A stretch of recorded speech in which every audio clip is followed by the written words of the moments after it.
যে ভদ্র মহিলার প্রতি আমাদের একটা শ্রদ্ধা ছিল, একজন অসাম্প্রদায়িক সেকুলার মহিলা হিসাবে আমরা যে রাজনীতিবিদকে চিনতাম, তাকেও মনে হলো উনি মুখে রাজনীতির জন্য হয়তো অসাম্প্রদায়িকতার কথা বলতেন অথবা সেকুলারিজমের বা ধর্ম নিরপেক্ষতার কথা বলতেন, কিন্তু ওনার গভীরে ছিল দারুণ ভাবে কট্টর হিন্দুত্ববাদ। বৌদ্ধ খ্রিস্টানদেরকে শত্রু জ্ঞান করা, শিখদেরকে শত্রু জ্ঞান করা, এই নীতি অবলম্বন করেছেন ভারতের শাসক গোষ্ঠী, সাম্প্রদায়িক শাসক গোষ্ঠী। তাদের জ্ঞানের কোরাসের সাথে মিল রেখে এখন কথা বলছেন মমতা ব্যানার্জি, যাকে আমরা মনে করতাম এই অঞ্চলের একজন অসাম্প্রদায়িক রাজনীতিবিদ, কিন্তু তিনিও নন। তিনিও অত্যন্ত গভীরে সেই কট্টর ঘৃণা ছড়ানো হিন্দু ধর্মবাদী বা কট্টরবাদীদের গলার সাথে তাদের সাথে সুর মিলালেন। তার প্রমাণ তো আছে নানাভাবে।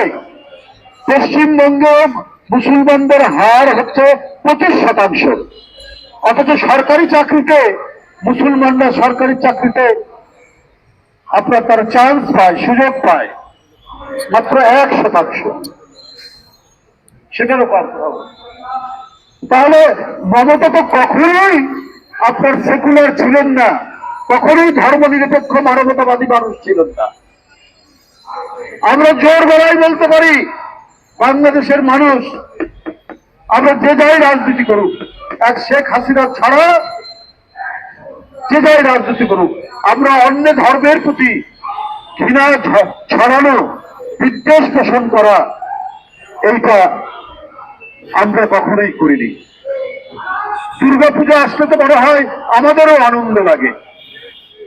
আমাদের হিন্দু ধর্ম সম্প্রদায়ের যারা নেতৃবৃন্দ আছেন, আমরা তাকে কখনো ফান করে, রসিকতা করে অথবা সিরিয়াসলি বলে, এই এবারের পুজোর নাড়ু কই, মিষ্টি কই, লুচি কই, ভাজি কই, ওরা এনে দেয় বা ওদের বাসায় যায়, পূজা মণ্ডপে যায়। এই দৃষ্টান্ত অনেক পুরনো। এদেশে যারা ইসলামী রাজনীতি করেন তারাও কিন্তু সাম্প্রদায়িক কথা বলেন না, অন্য ধর্মের প্রতি আক্রমণ করে কোনো কথা বলেন না। এটাও আমাদের ঐতিহ্য, কারণ আমরা ওই ঐতিহ্য মেনে ধরছি। যখন বাংলার স্বাধীনতার জন্য নবাব সিরাজউদ্দৌলা লড়াই করছে, তার প্রধান সেনাপতি মোহনলাল একজন হিন্দু, হিন্দু মুসলমান একসাথে ব্রিটিশ বিরোধী লড়াইয়ের ঐতিহ্য এই বাংলার নবাব থেকে শুরু করে আজ পর্যন্ত এই ঐতিহ্য বজায় রয়েছে।